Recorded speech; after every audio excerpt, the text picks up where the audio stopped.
नमस्कार. पुन्हा एकदा सर्व विद्यार्थी मित्रांचं स्वागत आहे नवीन व्हिडिओमध्ये. या लेक्चरमध्ये आपण स्टँडर्ड 10 साठी सायन्स पार्ट सेकंडचा थर्ड चॅप्टर पाहणार आहोत, ज्याचं नाव आहे life processes in living organism part 3. ठीक आहे.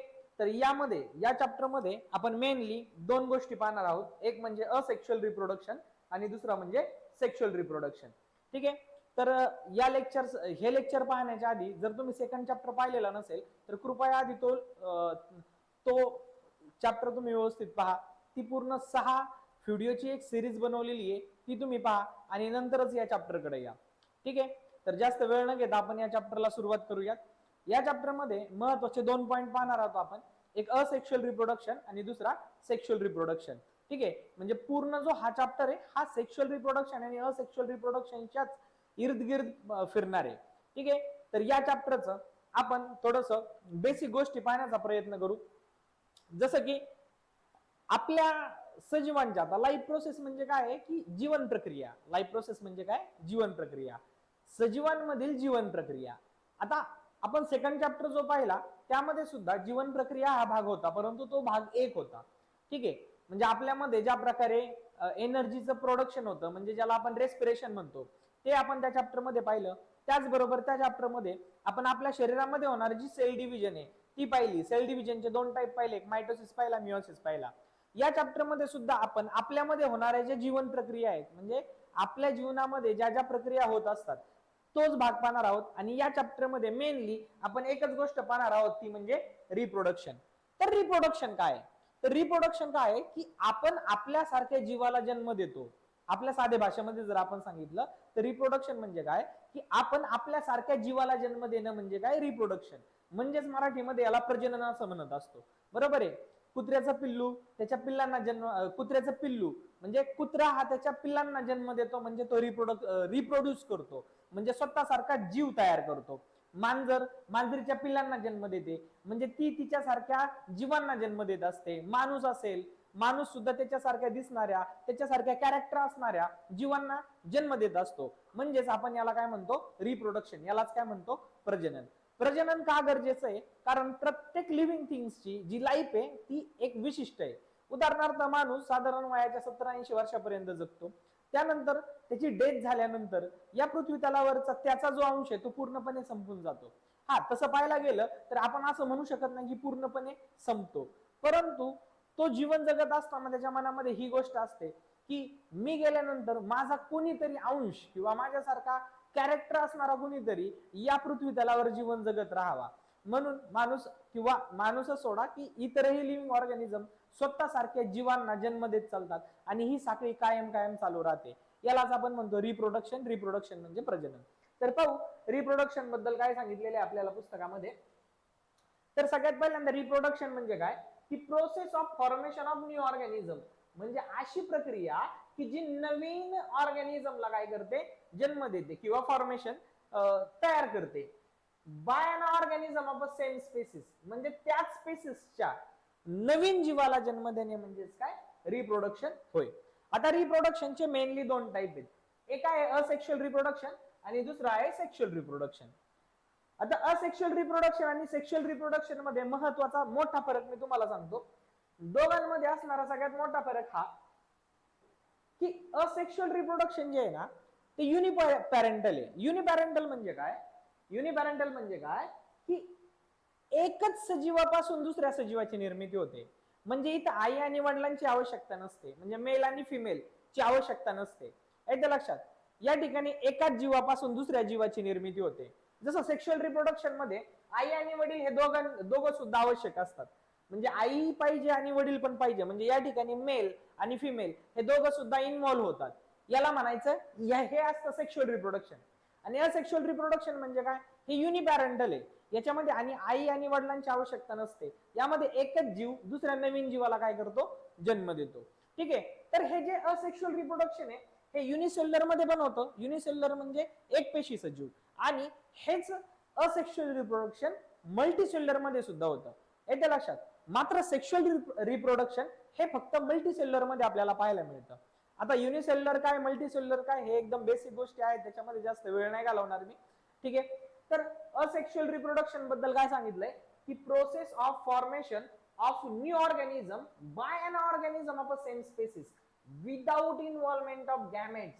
म्हणजे या रिप्रोडक्शन साठी गॅमेट्स इन्व्हॉल्व होत नाही. आता गॅमेट्स काय ते आपण पाहणार आहोत पुढे. Is called as a asexual reproduction. म्हणजे असेक्शुअल रिप्रोडक्शन साठी गॅमेट्स इन्व्हॉल्वमेंट असणं गरजेचं नाहीये. दुसरं पॉइंट, दिस इज युनिपॅरेंटल रिप्रोडक्शन. हे कसं आहे, युनिपॅरेंटल आहे. युनिपॅरेंटल म्हणजे इथं एकच पॅरेंट आहे. त्यानंतर it occurs by mitotic cell division. हे मायटोटिक सेल डिव्हिजनच्या मदतीने होतं. इथं पहा एक तुम्हाला युनिसेल्युलर दिसतोय. त्या युनिसेल्युलर पासून तुम्ही पाहू शकता इथं काय झालंय पहा, दोन नवीन सेल तयार झालेत. म्हणजे एका सेल पासून दोन नवीन सेल तयार झालेत. म्हणजे हा एकच पॅरेंट आहे आणि याच्यापासून पहा त्याचे डॉटर्स किंवा आपण म्हणू त्याचे जे पुढची पिढी आहे ती तयार झालेली आहे. याचे अजून पण एक्झाम्पल युनिसेल्युलरचे सॉरी असेक्शुअल रिप्रोडक्शनचे, जसं की बडिंग असेल, त्यानंतर हायड्रा मधलं बडिंग, ईस्ट मधलं बडिंग हे पण पाहणार आहोत. स्पोर फॉर्मेशन असेल असेक्शुअल रिप्रोडक्शनचा एक्झाम्पल, फ्रॅगमेंटेशन असेल, हे सगळं पाहणार आहोत आपण. त्यानंतर आता सेक्शुअल रिप्रोडक्शन पाहू. सेक्शुअल रिप्रोडक्शन काय आहे की हे दोन जर्म सेल्सच्या मदतीने होतं. म्हणजे या ठिकाणी गॅमेटचं इन्व्हॉल्वमेंट असतं. गॅमेट म्हणजेच काय, जर्म सेल्स. लास्ट लेक्चरला पाहिलंय जर्म सेल्स म्हणजे काय. ठीक आहे, जसं की आपल्याला माहिती आहे की सगळ्यात आता जे सेक्शुअल रिप्रोडक्शन आहे ते दोन फेज मधून होतं. सगळ्यात पहिल्यांदा गॅमेट फॉर्मेशन, म्हणजे पहिल्यांदा गॅमेट तयार होतात. आणि तुम्हाला माहिती गॅमेट म्हणजे जर्म सेल, आणि हे जर्म सेल्स कशापासून तयार होतात किंवा कुठल्या प्रोसेस मधून जातात, सेल डिव्हिजनच्या मियोसिस. आणि हे मियोसिस मध्ये हॅप्लॉइड गॅमेट काय होतात, तयार होतात. आता तुम्हाला हॅप्लॉइड हा प्रकार सुद्धा माहिती आहे. ठीक आहे, मेल मध्ये हा मेल गॅमेट असतो. मेल गॅमेट म्हणजे हा कोण आहे, स्पर्म आहे. हा कोण आहे, स्पर्म. ठीक आहे, आणि हा फिमेल गॅमेट आहे, याला काय म्हणतो आपण, एग किंवा याला ओसाइट असं म्हणतो. आणि तुम्हाला हे माहिती आहे की हा जो एग आहे हा काय करतो, या सॉरी हा जो स्पर्म आहे हा या एगला काय करतो, फर्टिलाइज करतो आणि काय बनवतो पहा, झायगोट बनवतो. झायगोट पासून एम्ब्रियो बनतो आणि एम्ब्रियो पासून एक नवीन बेबी तयार होतो. जर तुम्ही नीट पाहिलं असेल तर तुमच्या एक गोष्ट लक्षात येईल की जो स्पर्म आहे तो पुरुषाचा आहे आणि जो एग आहे तो स्त्रीचा आहे. म्हणजे सेक्शुअल रिप्रोडक्शन साठी तुम्हाला स्त्री आणि पुरुष हे दोघं सुद्धा या ठिकाणी इन्व्हॉल्व असतात. बरोबर आहे. स्पर्म करतो एकला फर्टिलाइज आणि त्यापासून मग झायगोट, एम्ब्रियो आणि न्यू इंडिव्हिज्युअल तयार होतं. याच प्रोसेसला काय म्हणतात, फर्टिलायझेशन. याला काय म्हणतात, फर्टिलायझेशन. एक पहा डिप्लॉइड झायगोट तयार होतो. आपल्याला माहिती union of haploid mail gamete आणि फिमेल गॅमेट. मेल गॅमेट हा मेल गॅमेट या फिमेल गॅमेटला काय करतो, फर्टिलाइज करतो. काय करतो, फर्टिलाइज करतो. जेव्हा हे दोघं जण एकत्र येतात, हा पण हॅप्लॉइड आहे, हा पण हॅप्लॉइड आहे. हॅप्लॉइड हॅप्लॉइड काय होतात, डिप्लॉइड. लास्ट लेक्चरला सुद्धा आपण पाहिलेलं होतं. The zygote divide by mitosis and embryo is form. आणि एक झायगोट तयार होतो. ठीक आहे, मायटोसिसच्या मदतीने एक झायगोट तयार होतो आणि त्याच्यापासून एम्ब्रियो तयार होतो. बरोबर आहे. आणि हाच एम्ब्रियो पुढे जाऊन डेव्हलप होऊन काय होतो, न्यू इंडिव्हिज्युअल तयार होतो. ही गोष्ट आपण लास्ट लेक्चर मध्ये सुद्धा पाहिली होती. मी तुम्हाला सांगितलेली होती स्पर्म आणि एग बद्दल. जर्म सेल्स असतात आपल्यामधले. मेल मध्ये स्पर्म असतो, फिमेल मध्ये एग असतो. ठीक आहे, तर हे झालं इंट्रोडक्शन.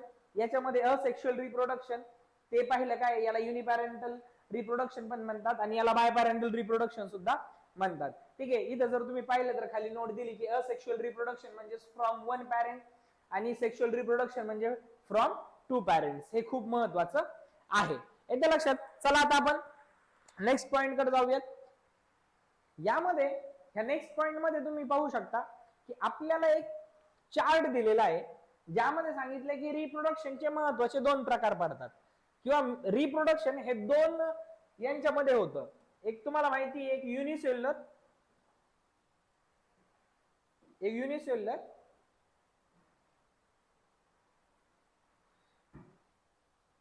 अरे कुठे ठेवू याला, हा, एक युनिसेल्युलर आणि एक मल्टीसेल्युलर आपल्याला माहिती. बरोबर आहे. युनिसेल्युलर मध्ये फक्त आणि फक्त असेक्शुअल रिप्रोडक्शन होतं. युनिसेल्युलर मध्ये काय होतं, असेक्शुअल रिप्रोडक्शन. आणि या असेक्शुअल रिप्रोडक्शनचे महत्वाचे तीन प्रकार पडतात. एक बायनरी फिजन, दुसरा मल्टिपल फिजन आणि तिसरा बडिंग. आपल्याला हे सगळे डिटेल मध्ये पाहिजे, पण हे लक्षात घ्या युनिसेल्युलर मध्ये फक्त असेक्शुअल रिप्रोडक्शन होतं आणि या असेक्शुअल रिप्रोडक्शनचे तीन प्रकार पडतात युनिसेल्युलर मध्ये. पहिला बायनरी फिजन, दुसरा मल्टिपल फिजन आणि तिसरा बडिंग. येते लक्षात. आता या इकडं मल्टीसेल्युलर मध्ये असेक्शुअल रिप्रोडक्शन होणारे पण काही उदाहरणं आहेत आणि सेक्शुअल रिप्रोडक्शन होणारे सुद्धा काही एक्झाम्पल्स आहेत. तर असेक्शुअल रिप्रोडक्शनचे या ठिकाणी सुद्धा टाइप्स आहेत, मात्र हे असेक्शुअल रिप्रोडक्शन मल्टीसेल्युलर साठी आहे. ठीक आहे, तर मल्टीसेल्युलर मध्ये होणारे असेक्शुअल रिप्रोडक्शनचे टाइप्स 5 आहेत. पहिला आहे फ्रॅगमेंटेशन, दुसरा आहे रिजनरेशन, तिसरा आहे बडिंग, चौथा आहे व्हेजिटेटिव्ह प्रोपगेशन आणि पाचवा आहे स्पोर फॉर्मेशन. पहा पुन्हा एकदा सांगतो, मल्टीसेल्युलर मध्ये असेक्शुअल रिप्रोडक्शन ज्यांच्यामध्ये होतं त्यांचे 5 टाइप पडतात. एक फ्रॅगमेंटेशन, एक रिजनरेशन, एक बडिंग आणि पाचवा स्पोर फॉर्मेशन. क्लिअर आहे? पहा आपण आतापर्यंत असेक्शुअल रिप्रोडक्शनच पाहिले, मात्र आपण असेक्शुअल रिप्रोडक्शन युनिसेल्युलरचे 3 टाइप पाहिले. पहिला बायनरी फिजन, दुसरा मल्टिपल फिजन आणि तिसरा बडिंग. मात्र मल्टीसेल्युलर मध्ये जे असेक्शुअल रिप्रोडक्शन होतं त्याचे 5 प्रकार पाहिले. पहिला फ्रॅगमेंटेशन, दुसरा रिजनरेशन, तिसरा बडिंग, चौथा व्हेजिटेटिव्ह प्रोपगेशन आणि पाचवा स्पोर फॉर्मेशन. तर अशा प्रकारे आपण यांचे हे टाइप्स पाहिलेत आणि हे फक्त पाहिलेले नाही, यांना आपल्याला डिटेल मध्ये पाहायचंय, येते लक्षात. त्यानंतर महत्वाचा प्रकार मल्टीसेल्युलर मध्ये होणारं जे सेक्शुअल रिप्रोडक्शन आहे त्यांचे उदाहरणं 2 पाहिजेत.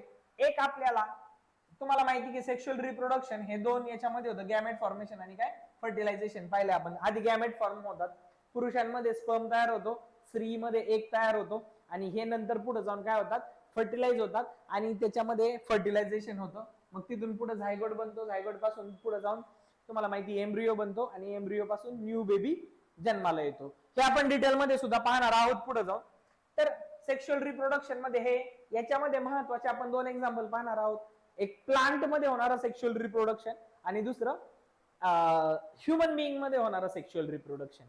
ठीक आहे, तर इथपर्यंत आपण रिप्रोडक्शनचे हा जो चार्ट येतो पाहिला आणि हा चार्ट पूर्णच्या पूर्ण हे आपलं प्रकरण आहे. म्हणजे हे पूर्ण चॅप्टर मध्ये एवढं शिकायचंय. आपण पहिल्यांदा युनिसेल्युलर मध्ये होणारं असेक्शुअल रिप्रोडक्शन पाहणार आहोत, त्याचे 3 टाइप पाहणार आहेत. नंतर मल्टीसेल्युलर मध्ये होणारं असेक्शुअल रिप्रोडक्शन पाहणार आहोत, त्याचे 5 प्रकार पाहणार आहेत. आणि सेक्शुअल रिप्रोडक्शन मध्ये आपण काय पाहणार आहोत, सेक्शुअल रिप्रोडक्शन मध्ये आपण मेल आणि ह्युमन बिईंग आणि प्लांट मध्ये होणारं सेक्शुअल रिप्रोडक्शन पाहणार आहेत. ठीक आहे, तर चला आपण पुढे जाऊयात. सगळ्यात पहिल्यांदा बायनरी फिजन. हा आहे असेक्शुअल रिप्रोडक्शन इन युनिसेल्युलरचा पहिला टाइप.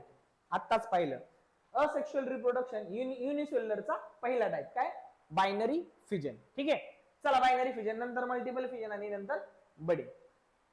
Binary fission. आता बायनरी फिजन काय? बायनरी फिजनला मराठीमध्ये म्हणतात द्विविभाजन. बायनरी फिजनला काय म्हणतात? द्विविभाजन. एका सेलचे 2 सेल होणं म्हणजेच बायनरी फिजन. ठीक आहे, तर पहा यामध्ये तुमच्या समोर बायनरी फिजनचे पुन्हा 3 एक्झाम्पल पाहायला मिळतील. हे बायनरी फिजन आहे. आणि बायनरी फिजन म्हणजे काय? Binary fission is usually perform during favourable conditions. Binary fission अशाच वेळी परफॉर्म केलं जातं जेव्हा कंडिशन फेवरेबल असते. फेवरेबल म्हणजे त्या ठिकाणचं वातावरण तिथल्या सजीवांसाठी चांगल्या प्रकारचं असतं किंवा एक पोषक वातावरण असतं. पोषक वातावरणामध्येच बायनरी फिजन केलं जातं. Example availability of abundant food material. म्हणजे बायनरी फिजन करत असताना चांगल्या प्रकारचं वातावरण असेल किंवा त्या वातावरणामध्ये त्यांना खाण्यासाठी फूडची अवेलेबिलिटी असेल तर अशा वेळी त्याचे युनिसेल्युलर आहेत ते काय करतात बायनरी फिजन करतात. तर बायनरी फिजनचे महत्वाचे 3 प्रकार.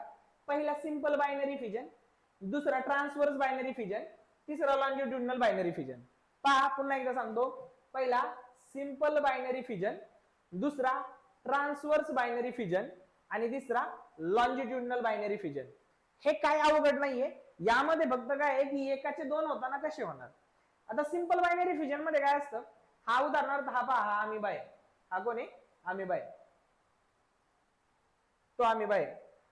आता जर तुम्ही अमिबाकडे जर पाहिलं तर अमिबाकडे कुठला एक विशिष्ट प्रकारचा शेप नाहीये किंवा विशिष्ट प्रकारची साईज नसते. तर तो स्वतःच फिजन करताना म्हणजे एकाचे 2 होताना, एक अमिबाचे 2 होताना तो कुठल्याही अँगलने होऊ शकतो. त्याला वाटलं अशा प्रकारे स्वतःचं विभाजन करायचं करू शकतो, त्याला वाटलं स्वतःचं विभाजन अशा प्रकारे करायचे करू शकतो, त्याला वाटलं अशा प्रकारे करायचे करू शकतो. हे साधे द्विविभाजन. याच्यामध्ये फिक्स त्याची एक ऍक्सिस नाही की तो त्याच प्रकारे डिवाइड करणार. जसं की इथं पहा, हा आडव्या प्रकारे डिवाइड झालाय, तर त्याला वाटलं तर तो उभ्या प्रकारे पण डिवाइड होऊ शकतो. याला म्हणायचं सिंपल बायनरी फिजन. याला काय म्हणायचं? Simple binary fission. आणि सिंपल बायनरी फिजनचं एक्झाम्पल लक्षात ठेवा अमिबा, यामध्ये महत्वाचे एक्झाम्पल आहेत. त्यानंतर बायनरी फिजनचा दुसरा प्रकार transverse binary fission. Transverse binary fission. Transverse binary fission मध्ये कायम तो जो सजीव असेल तो आडव्या प्रकारच विभाजन करतो. आडव्या प्रकारेच, तो कधीच उभ्या प्रकारे अशा प्रकारचं डिव्हिजन करणार नाही. तो कायम कसं आडव्या प्रकारे स्वतःच द्विविभाजन करेल. कारण ट्रान्सवर्सला मराठीमध्ये आडवे म्हणतात. काय म्हणतात?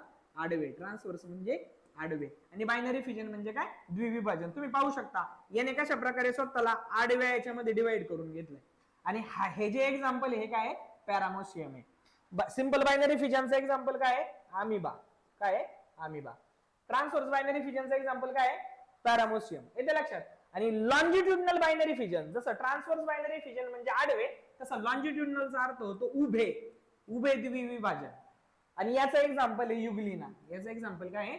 युग्लिना. येते लक्षात. तुम्ही जर नीट पाहिला तर या युग्लिना अशा प्रकारे उभ्याच प्रकारे काय करतो? स्वतःच हे बघा इथं उभ्या प्रकारे स्वतःच डिव्हिजन करतो. याला म्हणायचं लॉन्जिट्युडनल बायनरी फिजन. जास्त वेळ घालवण्यात काय अर्थ नाही, सिंपल आहे. याला सिंपल बायनरी फिजन म्हणतात, साधे द्विविभाजन. याला ट्रान्सवर्स बायनरी फिजन म्हणतात, म्हणजे आडवे द्विविभाजन. आणि याला लॉन्जिट्युडनल बायनरी फिजन म्हणतात, उभे द्विविभाजन. सिंपल बायनरी फिजनचं एक्झाम्पल अमिबा, ट्रान्सवर्स बायनरी फिजनचं एक्झाम्पल पॅरामोसियम, आणि लॉन्जिट्युडनल बायनरी फिजनचं example euglena. Binary fission simple आहे, इतकाच आहे, फक्त त्यांचे एक्झाम्पल महत्वाचे आहेत. बायनरी फिजन नंतर पुढचा पॉइंट येतो मल्टिपल फिजन. कोणता येतो? Multiple fission. आता मल्टिपल फिजन जो आहे, आता हा जो मल्टिपल फिजन आहे, या मल्टिपल फिजन मध्ये आपल्याला पाहायला मिळतं की एक सेल एकापेक्षा दोनापेक्षा जास्त सेल्सची निर्मिती करतोय. म्हणजे एकच सेल होता, जसं बायनरी फिजन मध्ये काय पाहिलं की युनिसेल्युलर आहे, म्हणजे एक सेल आहे, एका सेलचे दोन सेल होतात, हे झालं बायनरी फिजन. मल्टिपल फिजन काय आहे? एक सेल आहे, एका सेल पासून 7, 8, 10, 15 म्हणजे दोन पेक्षा जास्त सेल्स तयार होतात स्वतःला फ्यूज करून, म्हणजे स्वतःचं विभाजन करून. याला म्हणायचं मल्टिपल फिजन. आता महत्वाचं, मल्टिपल फिजन कोण करतो? मल्टिपल फिजन कोण करतो? तुम्ही जर व्यवस्थित पाहिलं तुमच्या समोर एक युनिसेल्युलर दिसतोय, ज्याचं नाव काय आहे? अमिबा. आता तुम्ही म्हणाला अमिबा, अमिबा तर बायनरी फिजनचं एक्झाम्पल आहे, सिंपल बायनरी फिजनचं एक्झाम्पल आहे. बरोबर आहे, तो सिंपल बायनरी फिजनचं एक्झाम्पल आहे. परंतु मल्टिपल फिजन कधी होतं युनिसेल्युलर मध्ये?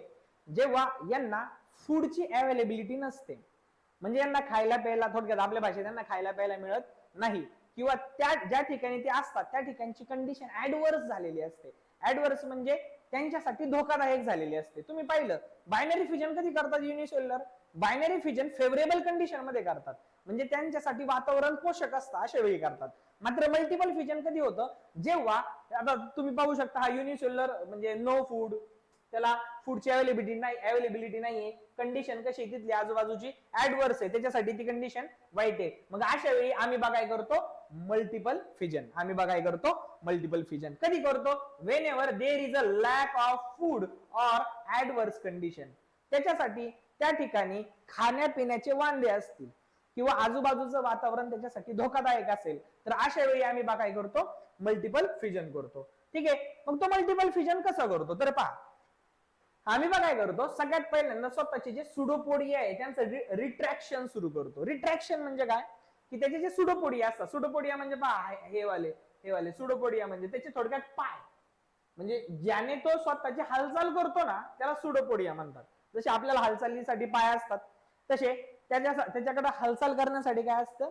स्वतःचे सुडोपोडिया असतात. मग सगळ्यात पहिल्यांदा तो त्याच्या सुडोपोडियाची जे फॉर्मेशन आहे ते काय करतो? स्टॉप करतो. Amoeba stops the formation of pseudopodia.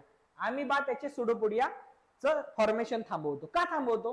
कारण आता त्याला हालचाल करायची नाहीये, त्याला हालचाल करायची नाही, त्यामुळे तो त्याचा मुवमेंट थांबवतो. ठीक आहे. हे बघा इथं त्याचे सुडोपोडिया थांबवल्यामुळे त्याची मुवमेंट थांबली. ठीक आहे, हा अमिबा आहे. त्यानंतर पुढच्या स्लाइड मध्ये पहा, तो स्वतःची मुवमेंट थांबवल्यानंतर काय करतो? डॉर्मंट स्टेजला जातो. डॉर्मंट स्टेजला जातो म्हणजे काय? की तो त्याच्या भोवती एक अशी प्रोटेक्टिंग लेअर तयार करतो. आणि त्या प्रोटेक्टिंग लेअरला काय म्हणतो आपण सिस्ट. एक प्रोटेक्टिंग लेअर तयार करतो आणि त्या प्रोटेक्टिंग लेअरला काय म्हणतो आपण सिस्ट. हे महत्वाचं आहे, त्या प्रोटेक्टिंग लेअरला सिस्ट म्हणतो. येतं लक्षात. बघा काय काय झालं. मल्टिपल फिजन कोण करतो? अमिबा करतो. कधी करतो? लॅक ऑफ फूड और ऍडव्हर्स कंडिशन मध्ये. मग ते करण्यासाठी सगळ्यात पहिल्यांदा तो काय करतो? स्वतःचे सुडोपोडियाचं फॉर्मेशन थांबवतो. Formation of pseudopodia stops. तो सुडोपोडियाचं फॉर्मेशन थांबवतो. नंतर ते थांबवल्यानंतर काय करतो? स्वतःभोवती एक प्रोटेक्टिंग लेअर तयार करतो, ज्याला काय म्हणतो आपण? सिस्ट. त्या प्रोटेक्टिंग लेअरला काय म्हणतो? सिस्ट. पहा, इट बिकम्स राउंडेड. तो राउंड होतो and forms a protecting covering. आणि एक प्रोटेक्टिंग कव्हरिंग तयार करतो. And such encysted amoeba. अशा प्रकारच्या सिस्ट मध्ये असलेल्या अमिबाला काय म्हणतात? सिस्ट. काय म्हणतात? सिस्ट. ठीक आहे, मला वाटतं हे समजलं असेल. आणि याच्यानंतर काय होतं पहा, यानंतर तो अमिबा स्वतःच मल्टिपल न्यूक्लिअर फिजन करतो. म्हणजे त्याचा जो एक न्यूक्लियस आहे ना, तो असं खूप साऱ्या न्यूक्लियस मध्ये त्याचं रूपांतर करतो. म्हणजे एका न्यूक्लियसचे खूप सारे न्यूक्लियस बनवतो. याला म्हणायचं मल्टिपल न्यूक्लिअर डिव्हिजन. एकापेक्षा जास्त न्यूक्लिअरचं डिव्हिजन. येते लक्षात. हे खूप सारे न्यूक्लियर आहेत. हे न्यूक्लियस आहेत छोटे छोटे आणि ही सिस्ट आहे.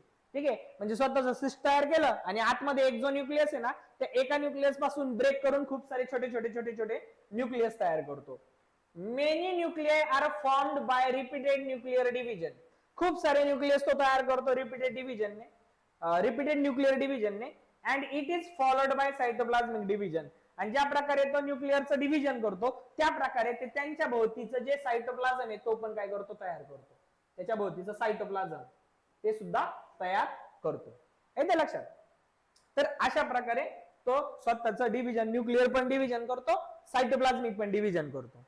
आणि एंडिंगला, ऍट द एंड, जेव्हा एकदा का ते जे अमिबाचे जे आतमध्ये जे न्यूक्लियस वगैरे तयार झालेले, ते एकदा का त्या ठिकाणी त्यांची ग्रोथ व्यवस्थित झाली आणि बाहेरचं वातावरण चांगलं झालं. ठीक आहे, cyst breaks open on arrival of favourable condition and many amoebulae are released. काय होतं? जेव्हा आजूबाजूची परिस्थिती चांगली झाली की तो जो सिस्ट आहे तो ब्रेक होतो आणि त्यामधून खूप सारे छोटे छोटे छोटे छोटे छोटे छोटे अमिब्युलाय. अमिब्युलाय म्हणजे अमिबाची मुलं, हे चिल्ड्रन्स अमिब्युलाय, हे काय होतात? रिलीज होतात. अशा प्रकारे. येतं लक्षात. तर या प्रकारे काय होते? मल्टिपल फिजन होते. हे पहा, फेवरेबल कंडिशन मध्ये जेव्हा येतं तेव्हा तो सिस्ट ब्रेक होतो, हावाला बाहेरचं कव्हरिंग, आणि तो काय करतो? स्वतःचे जे अमिब्युला आहे त्यांना बाहेर रिलीज करत असतो. येते लक्षात. अशा प्रकारे आपण मल्टिपल फिजन पाहिला. तुम्ही सगळ्यात पहिल्यांदा बायनरी फिजन पाहिला. बायनरी फिजनचे 3 एक्झाम्पल पाहिले, बरोबर आहे. त्यानंतर बायनरी फिजनचे 3 एक्झाम्पल कोणते? पहिला simple binary fission, transverse binary fission, longitudinal binary fission. सिंपलचा एक्झाम्पल अमिबा, ट्रान्सव्हर्सचा एक्झाम्पल पॅरामोशियम, लॉन्जिट्युडिनलचा example euglena. Easy. Multiple fission कोण करतो? अमिबा करतो. कधी करतो? लॅक ऑफ फूड और ऍडव्हर्स कंडिशन, बरोबर आहे. त्यानंतर करत असताना सगळ्यात पहिल्यांदा तो काय करतो? सुडोपोडियाचं फॉर्मेशन स्टॉप करतो. त्यानंतर स्वतःभोवती एक सिस्ट तयार करून घेतो आणि आतमध्ये न्यूक्लियसचं डिव्हिजन करत राहतो, ज्याला म्हणतात न्यूक्लिअर डिव्हिजन. खूप सारे न्यूक्लियस तयार करतो आणि त्याचबरोबर सायटोप्लाझम सुद्धा तयार करतो. आणि बाहेर एकदा का कंडिशन फेवरेबल झाली, वातावरण सुधारलं की ते जे सिस्ट आहे ते ब्रेक करतो आणि आतमधून छोटे छोटे छोटे छोटे अमिब्युलाय बाहेर पडतात. ठीक आहे, हे झालं मल्टिपल फिजन. आणि आता तिसरा पॉइंट, असेक्शुअल रिप्रोडक्शन इन युनिसेल्युलरचा. आपल्याला माहिती आहे युनिसेल्युलर मध्ये जे असेक्शुअल रिप्रोडक्शन होतं त्यामध्ये 3 टाइप्स आहेत. तर हा त्याचा तिसरा टाइप, तिसरा प्रकार. ठीक आहे, बडिंगचा. हा सुद्धा इझी आहे. चला पाहू. बडिंग काय होतं पहा. आता हा दिसताना बटाटा दिसतोय, ऍक्च्युली हा बटाटा नाही, हा ईस्ट आहे. हा काय आहे? ईस्ट आहे. हा सुद्धा युनिसेल्युलर आहे. हा सुद्धा कोण आहे? युनिसेल्युलर आहे. हा जो ईस्ट आहे ना, हा अल्कोहोल तयार करण्यासाठी आणि ब्रेड वगैरे बेकरी प्रोडक्ट मध्ये यूज केला जातो हा ईस्ट. पुन्हा याचं नाव येणार आहे आपल्याला, पुन्हा येणार आहे. हा इथेनॉल तयार करून देतो आपल्याला. बरं ठीक आहे. तर यामध्ये रिप्रोडक्शन कसं होतं ते पाहिजे. आता हा ईस्टचा एक सेल दिसतोय तुम्हाला, बरोबर आहे. काय होतं? रिप्रोडक्शनच्या वेळेस आहे ना, या ईस्टच्या एका सरफेसवर अशा प्रकारे एक बड येतो, टेंगुळ येतो. टेंगुळ म्हणजेच काय? आपल्या भाषेत टेंगुळ येतो. ठीक आहे, डोक्यावर कसा टेंगुळ येतो तसं त्याच्या एका सरफेसवर बड येतो, टेंगुळ येतो, त्याला बड म्हणतात. पहा मग a small bulge appears on the surface of parent cell. त्या पॅरेंट सेलच्या सरफेसवर एक स्मॉल बल्ज म्हणजे फुगीर भाग अशा प्रकारे बाहेर येतो, ज्याला आपण काय म्हणतो बड. दिस बल्ज कॉल्ड ॲज अ बड. या बल्जला आपण काय म्हणतो, बड असं म्हणतो. ठीक आहे, बड असं म्हणतो. पहिली प्रोसेस समजली. सरफेसवर एक बल्ज तयार झाला ज्याला आपण म्हणतो बड. ठीक आहे, नेक्स्ट पुढे काय होतं की तो जो बड आहे त्या बड मध्ये या ईस्ट मध्ये जो न्यूक्लियस असतो तो न्यूक्लियस काय करतो, स्वतःला डिवाइड करतो आणि एका न्यूक्लियसचे काय करतो, दोन न्यूक्लियस करतो आणि हा न्यूक्लियस कुठं जातो, त्या बड मध्ये जायला लागतो. बघा, ईस्ट आहे, युनिसेल्युलर आहे, आतमध्ये न्यूक्लियस असणार. एका न्यूक्लियसचे दोन न्यूक्लियस झाले आणि एक न्यूक्लियस कुठं चाललाय, बड मध्ये चाललाय. बरोबर आहे. बघा, हा न्यूक्लियस आहे, न्यूक्लियस डिवाइड होतोय आणि तो बड मध्ये चाललाय. न्यूक्लियसचं डिव्हिजन झालं या ठिकाणी. Yeast cell produces 2 daughter nuclei. हा जो ईस्ट सेल आहे तो एका न्यूक्लियसचे दोन न्यूक्लियस करतो by mitotic division. Mitotic division ने तो एका न्यूक्लियसचे दोन न्यूक्लियस करतो. पुढं त्यामध्ये एक जो न्यूक्लियस आहे तो आतमध्ये राहतो आणि एक न्यूक्लियस कुठे दिला जातो, बड मध्ये दिला जातो. बरोबर आहे. एक न्यूक्लियस बड मध्ये दिला जातो आणि एक न्यूक्लियस स्वतः पॅरेंट सेल मध्येच राहतो. वन डॉटर न्यूक्लियस एंटर्स दिस बड. एक न्यूक्लियस, एक डॉटर न्यूक्लियस हा या बड मध्ये एंटर करतो. ठीक आहे, आणि शेवटी काय होतं, एकदा का तो ईस्ट सेल, बघा इथं लहान होता, इथं लहान होता, इथं त्याची थोडी वाढ झाली, इथं तो न्यूक्लियस आतमध्ये आला आणि या ठिकाणी हा जो बड आहे हा पूर्णपणे सेपरेट झाला ओरिजिनल त्याच्या पप्पांपासून, म्हणजे पॅरेंट पासून. कोणापासून, पॅरेंट पासून हा वेगळा झाला. तो पॅरेंट ईस्ट आहे आणि हा न्यू ईस्ट आहे, बेबी बड म्हणू याला आपण. आणि हा इंडिपेंडंट जगायला लागला. हा इंडिपेंडंट जगायला लागला. कधी जगायला लागतो तो, after sufficient growth bud separates from the parent cell. एकदा का त्याची सफिशियंट ग्रोथ झाली की बड काय करतो, सेपरेट जगायला लागतो. They start to live independently as a daughter yeast cell. तो इंडिपेंडेंटली सेपरेट जगायला लागतो एक डॉटर ईस्ट सेल म्हणून. याच्या लक्षात. अशा प्रकारे आपण असेक्शुअल रिप्रोडक्शन इन युनिसेल्युलरचे 3 टाइप्स पाहिले. पहिला बायनरी फिजन, त्याचे 3 एक्झाम्पल किंवा 3 सब टाइप्स पाहिले. Simple binary fission, longitudinal binary fission, transverse binary fission. त्यानंतर आपण सेकंड पाहिला मल्टिपल फिजन आणि थर्ड पाहिला बडिंग. अशा प्रकारे आपण asexual in unicellular asexual reproduction in unicellular हा पार्ट या ठिकाणी पूर्ण केलेला आहे. तर नेक्स्ट लेक्चर मध्ये आपण काय पाहणार आहोत, नेक्स्ट लेक्चर मध्ये आपण असेक्शुअल रिप्रोडक्शनच पाहणार आहोत, मात्र इन मल्टीसेल्युलर. त्याचे 5 टाइप आपण त्या लेक्चर मध्ये पूर्ण व्यवस्थित पाहणार आहोत. ठीक आहे, तोपर्यंत धन्यवाद.